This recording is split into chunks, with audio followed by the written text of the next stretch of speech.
Welcome to my world, where you will experience an atmosphere of love, relevant subjects, and motivation. So let's talk about things that matter. What matters to you matters to me.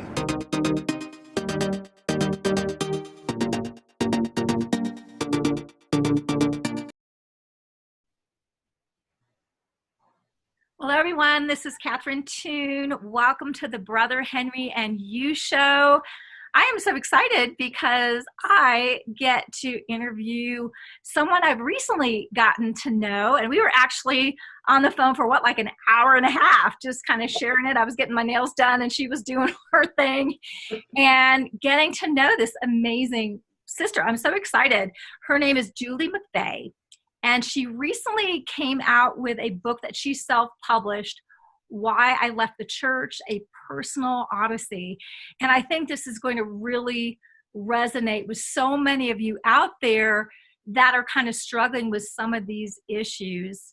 So, Julie, tell me a little bit about your testimony, why you wrote the book, what kind of brought you, because you have an amazing story. Thank you for having me. I really appreciate it. And thank you for even being interested in wanting to know a little bit more about my story. It's a great story. Thank you. I did not grow up in a religious family or a spiritual family at all. So I didn't have that kind of influence, but I feel like I was always a spiritual child and connected to the non-physical, if you will. And I was always praying and fascinated by what could be out there. And so when I was about 16, I was introduced to the gospel of Christ. And I had probably heard something about Jesus before, but no one had ever really laid out the gospel of Christ for me before that time. So I fell in love with the story, fell in love with Jesus, and wanted to pursue what this relationship would look like.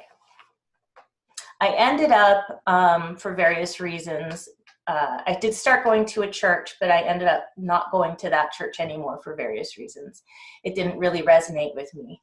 And I didn't really, I continued to pray. I read the Bible actually off and on. It never really made much sense to me throughout all those years. Wasn't until I was 30 and I was pregnant with my first child that I started going to church on a regular basis.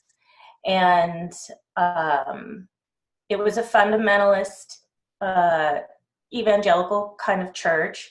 And I loved it. I got very involved. I sing, so I got onto the worship team. Loved that. Loved the community feeling of it.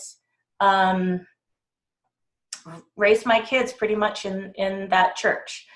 And I kind of have a bit of an academic, like an analytical mind.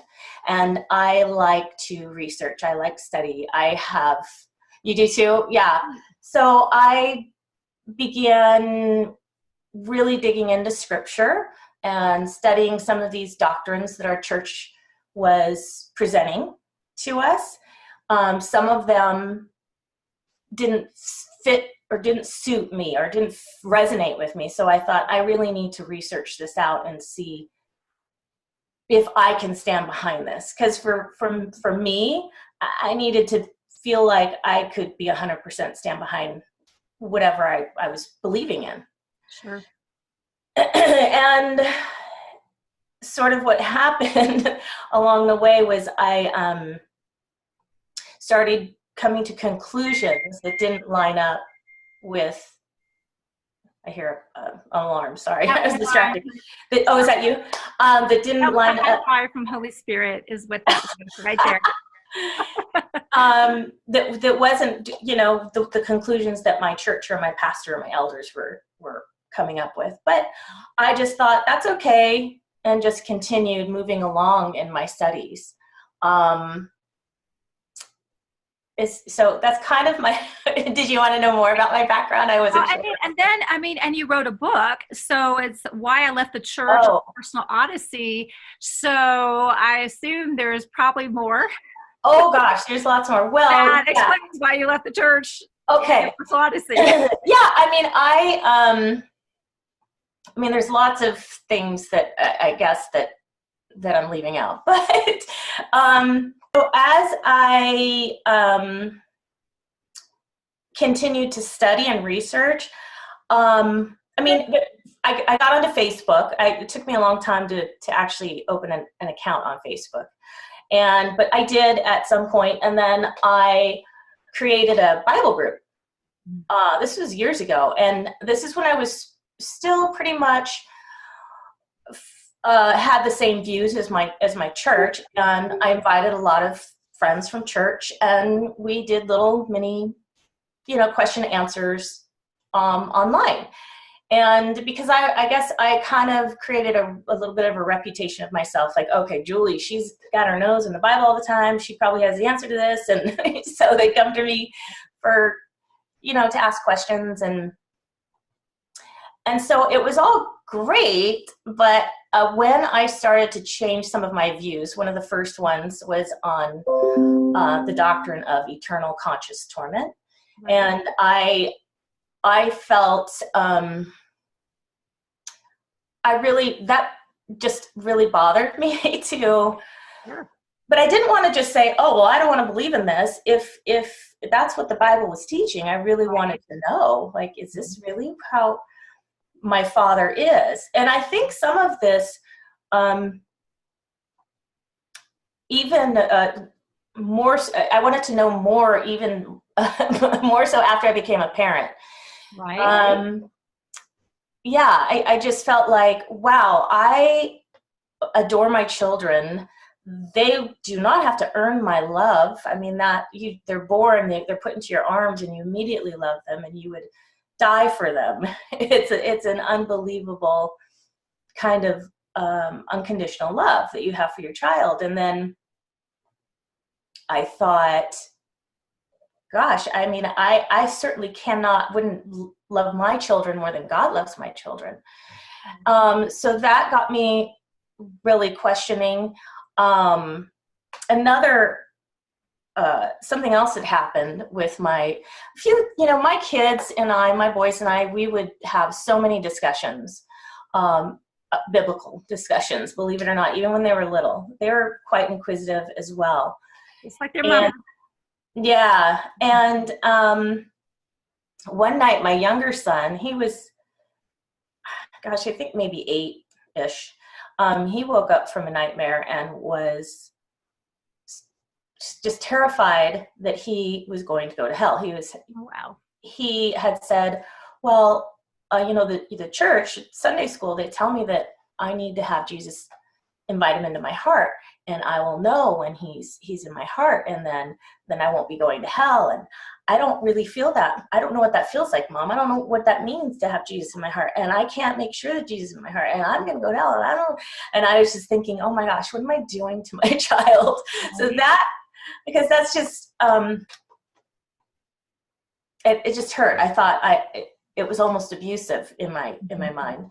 So thankfully, I mean, as I studied, I really could not find any support for eternal conscious torment. So that kind of went out the window, and I felt better, honestly. Right. And that led me to researching annihilationism, another doctrine. And then that leads you to studying the wrath of God, and all of these different doctrines that we find troublesome for a reason, because we're in the image of God, and it doesn't resonate with us because God is love. Ultimately, it's right there. Love it. Go ahead. Ultimately, I mean, that's what I kept running into was, oh yeah, God looks like Jesus. oh yeah, God looks like Jesus. And the more that sank in, the more I started having this overwhelming peace about my faith. But it wasn't lining up with the church. And then I did share a lot. I started sharing a lot more on Facebook. And how did your church react to all these? You're diving into the scripture, saying, that's not gelling with me. Wow, that's not making sense. All these doctrines that, near and dear and are the gospel. Dang, that is not looking like Jesus, who looks like love, and the Father looks like Jesus. Yeah.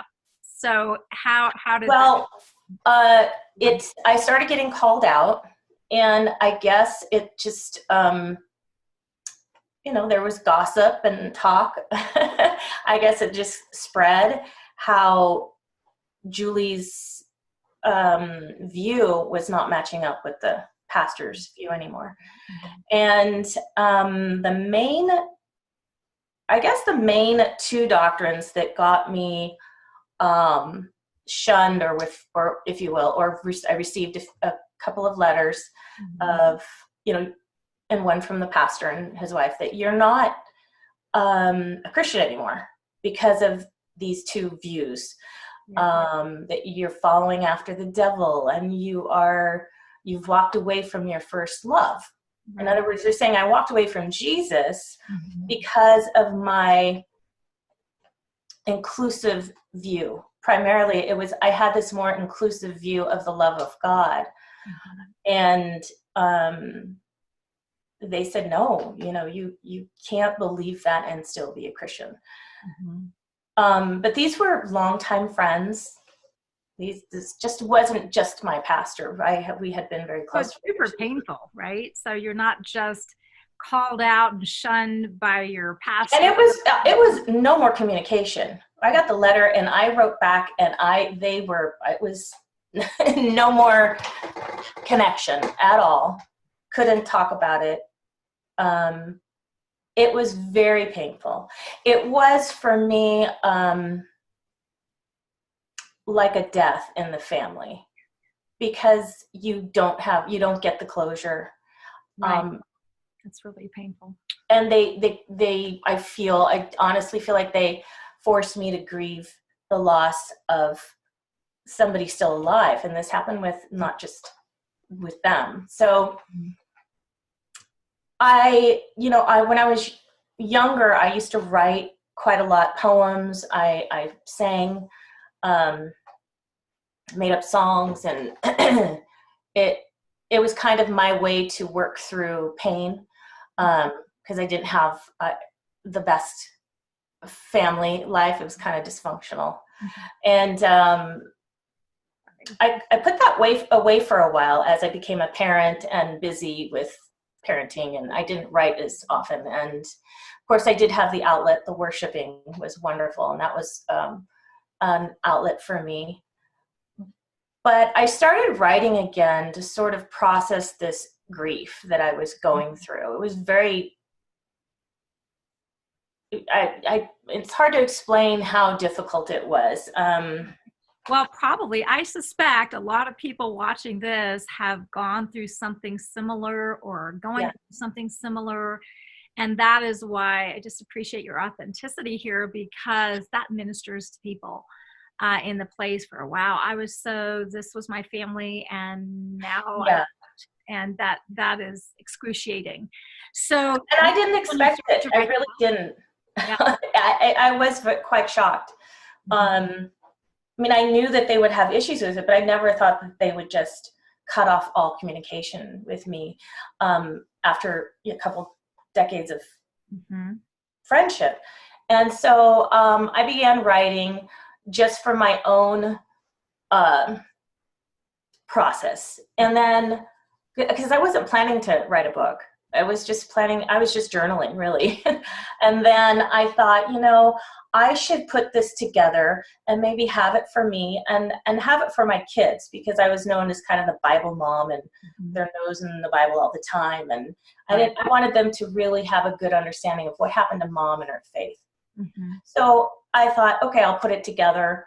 And then I thought, okay, maybe I will make it public. And it was kind of just a slow step-by-step process that developed into this book. Right.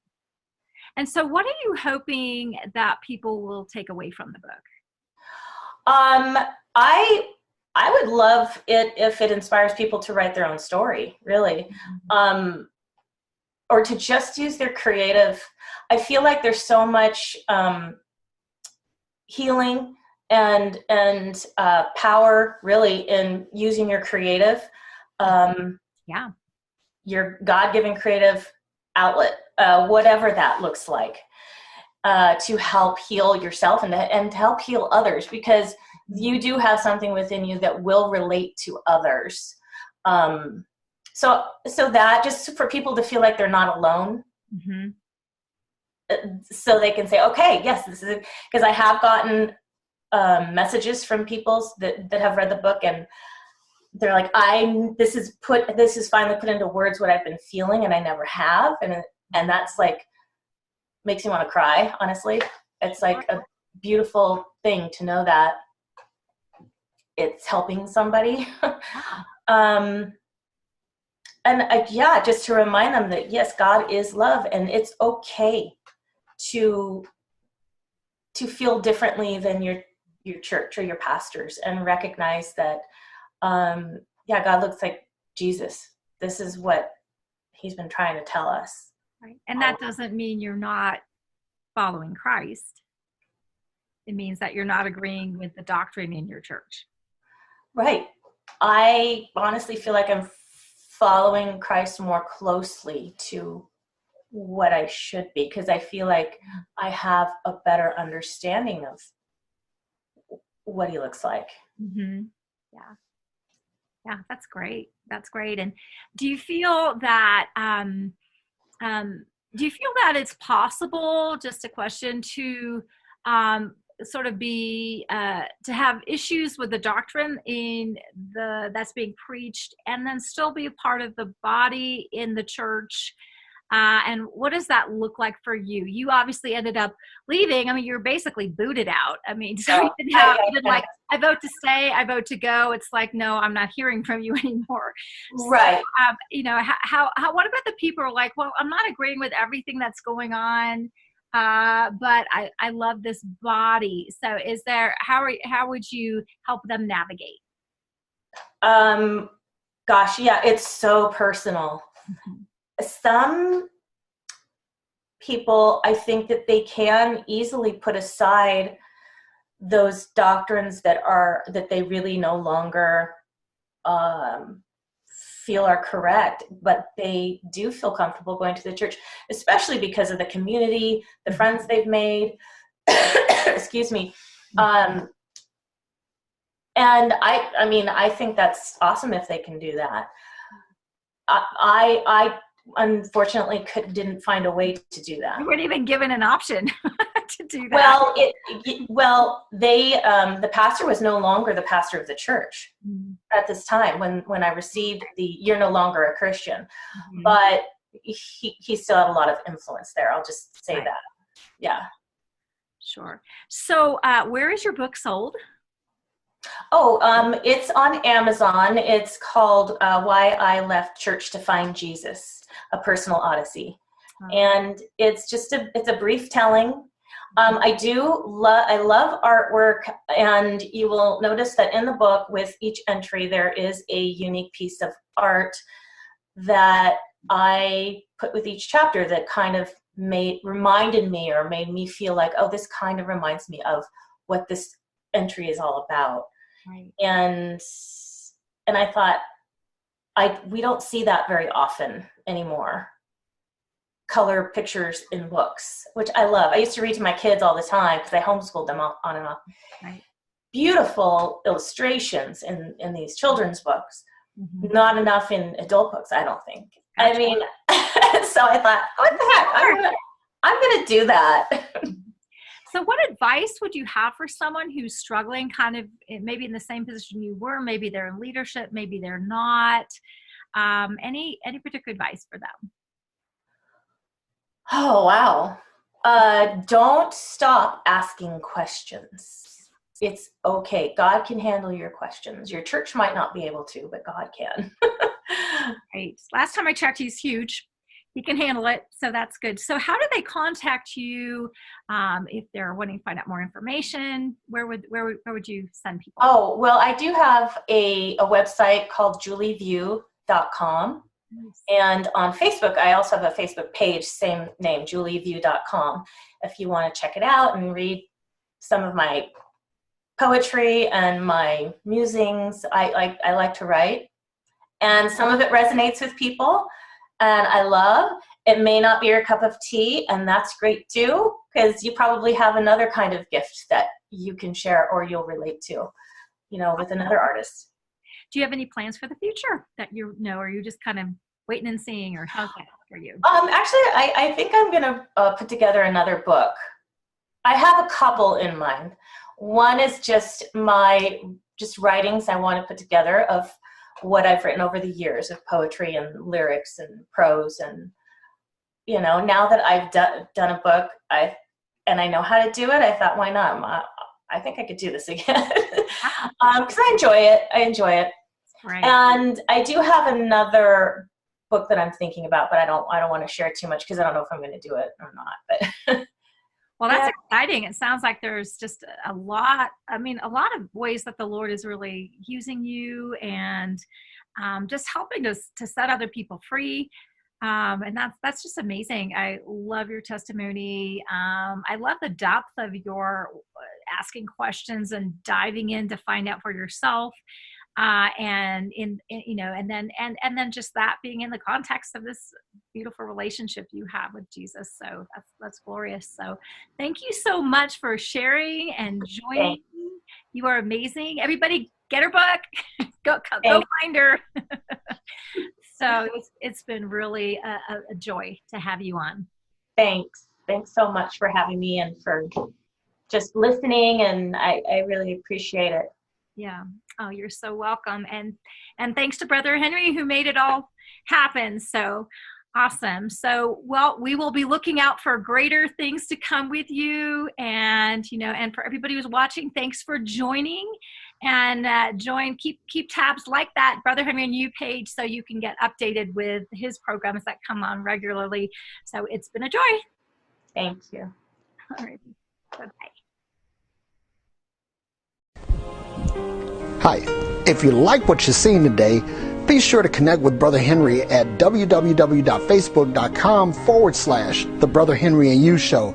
And also be sure to check out and subscribe to his YouTube channel, which is www.youtube.com/Henry Harris 100. We hope that this has been a blessing to you, and we hope to hear from you soon. Keep watching, because what matters to you matters to Brother Henry.